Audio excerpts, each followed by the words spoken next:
இப்போ இந்த IT wing சார்பாக எவ்வளோ பேர் வந்து ஒர்க் பண்ணிட்டு இருக்காங்க, இந்த ஃபயர் வால்னு ஒர்க் பண்ணிட்டு இருக்கீங்க, அது என்ன நோக்கம் சார், என்ன பண்ண போறீங்க? இப்போ தமிழ்நாடு முழுக்கலேருந்து கிட்டத்தட்ட 10 லட்சம் பேர் வந்து குவிய போகிறாங்க இந்த மாநாட்டில். இது வரலாற்று சிறப்பு மிக்க மாநாடு. மாண்புமிகு முதலமைச்சர் கழக தலைவர் அவர்கள் திராவிட நாயகன் அவர்கள் கூப்பிட்ட குரலுக்கு இங்கே இன்று பார்க்க போகிறீங்க. ஒரு 10 லட்சம் பேர் வந்து குவியும் இந்த மாநாட்டில். எல்லாருமே அவங்கவுங்க வந்து இந்த வரலாற்று சிறப்பு மிக்க இந்த ஈவெண்ட்டில் வந்து கலந்துக்கணுன்ற ஒரு ஆசை. அஃப்கோர்ஸ் யங்கர் ஜென்ரேஷன் ஐடி விங்க்கு ஒரு மிகப்பெரிய ஆசை.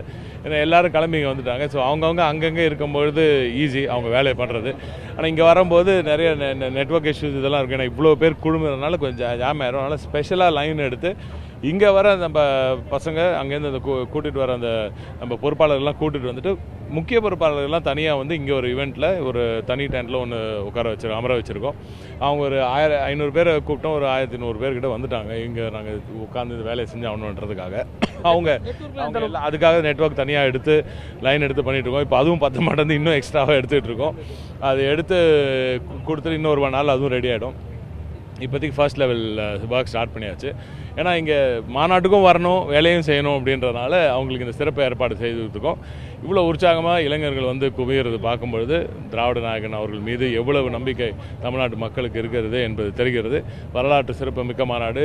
கிட்டத்தட்ட 30 லட்சம் வாட்டர் பாட்டில்ஸு வர இடத்துலேருந்து அந்தந்த மாவட்ட செயலாளர்கள் வருவர்களுக்கு வண்டிலேயே அவங்களுக்கு உணவு சாப்பாடு தண்ணி எல்லாமே ரெடி பண்ணி வச்சுருக்காங்க. அவங்களுக்கு குடிக்கிறதுக்கு தண்ணியும் உணவும் அங்கேருந்து வர வழியிலையும் இங்கேருந்து போகும்போதும் அவங்க சில மாவட்ட செயலாளர்களும் பொறுப்பு அமைச்சர்களும் ரெடி பண்ணியிருக்காங்க. அப்படி ஏதாவது அங்கே மிஸ் ஆகிடுச்சுன்னா என்ன பண்ணுறதுக்காக இங்கேயும் லட்சக்கணக்கான பேருக்கு நான்வெஜ் தனியாகவும் வெஜ்ஜும் தனியாகவும் இங்கே ப்ரிப்பேர் பண்ணி வச்சுருக்காங்க. ஸோ அதுக்கு 2 டென்ட் இங்கே போட்டிருக்காங்க. 1 லட்சம் பேருக்கு அட் டைம் கொடுக்கறதுக்கான ஏற்பாடுகள்லாம் செஞ்சுருக்காங்க. மிக சிறப்பான ஒரு ஏற்பாடு. 10 லட்சம் பேரை கொண்டு வர்றது பெரிய விஷயம் இல்லை. அதில் வந்து கொண்டு வந்து அவங்க எல்லாம் சந்தோஷமாக போகிற அளவுக்கு நிம்மதியான முறையில் பாதுகாப்பான முறையில் செல்வதற்கான ஒரு ஏற்பாடு, பிரம்மாண்டமான ஏற்பாடு. எங்களது முதன்மை செயலாளர் மாண்புமிகு அமைச்சர் கே நேரு அவர்களை தவிர வேறு யாரும் இந்த அளவுக்கான ஏற்பாடுகளை செய்ய முடியுமா? மாநாடுகளை காட்டிலும் இந்த இடம் வந்து திருச்சி, நீங்கள் வந்து மன்னார்குடிக்காரன் மண்ணைன்னு சொல்லி நிறைய ஹேஷ்டேக்லாம் யூஸ் பண்ணுறீங்க. அந்த ஸ்பெஷல் எப்படியா இருக்குது? முதலமைச்சர் நான் டெல்டாக்காரன்னு சொல்லியிருக்காரு. இந்த டெல்டா பகுதியோட ஹெட் குவார்ட்டர்ஸாக இருக்குது திருச்சிக்கு வராரு, எப்படி பார்க்குறீங்க? டெல்டா, அதாவது முதலமைச்சர் வந்து நாங்கள் வந்து டெல்டாக்காரன்ற ஒரு உணர்வில் அவரை வந்து கொண்டாடுறது உண்மைதான். ஆனால் அதை தாண்டி அவர் வந்து இன்று தமிழ்நாட்டோட சொத்து மட்டும் இல்லை, ஒட்டுமொத்த இந்தியாவின் சொத்தாக மாறி இருக்கிறார். அதனால தான் ஸ்டாலின் வேவ் 2026 இன்றைக்கி துவங்கியிருக்கு. ஏற்கனவே இது வரைக்கும் எந்த ஒரு ஆட்சிக்கும் அடுத்தடுத்து ஒரு ஆன்டி இன்கம்பன்சி வேவ் தான் வரும். ஆனால் ஒரு ப்ரோ இன்கம்பன்சி வேவ் வந்து மாண்புமிகு முதலமைச்சர் அவர்களின் இந்த ஆட்சிக்கு மட்டும் தான் கிடைத்திருக்கு. ஏன்னா அந்த நல்லாட்சி ஒவ்வொரு வீட்டுக்கும் மாண்புமிகு முதலமைச்சர் அவர்களின் கரங்களின் மூலமாக ஒரு வெல்ஃபேர் மெஷர், ஒரு நலத்திட்ட உதவியாக போய் சேர்ந்திருக்கு. அது நம்ம தமிழ்நாட்டு மக்களிடையே அவருக்கான ஒரு தனி பேரை, தனி முத்திரையை கொடுத்திருக்கிறது.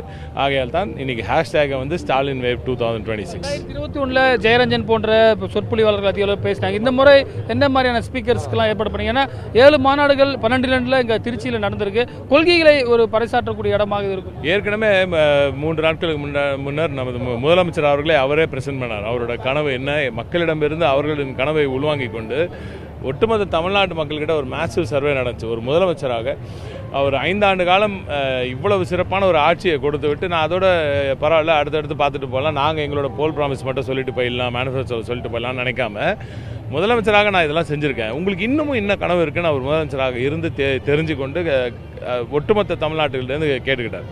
அதை சர்வே பண்ணி அதுலேருந்து டீட்டெயில்ஸ் எடுத்து யாருக்கு அதிகமாக எது தேவைப்படுதுன்ற ஒரு அழகான ஒரு பிச் டெக் அன்றைக்கி வந்து முதலமைச்சர் அவர்களே பிரசன்ட் பண்ணார். 14 கனவுகளை அவரே எடுத்துரைத்தார். இதுதான் தமிழ்நாட்டோட மக்களோட கனவாக எனக்கு பதிவு வந்திருக்கு.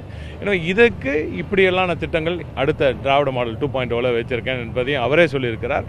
அதை தாண்டி இன்னும் நிச்சயமாக மகத்தான உரையை எதிர்பார்க்கிறோம். நாங்களும் மிகப்பெரிய ஒரு வரலாற்று சிறப்பு மிக்க நாளாக இன்று அமையும். அது முதலமைச்சர் தான் சொல்லணும். அவர் விஷயங்கள் குறித்து நம்மிடம் பகிர்ந்திருக்கார். புதிய தலைமுறைக்காக ஒளிப்பதிவாளர் சந்துருவுடன் ரமேஷ்.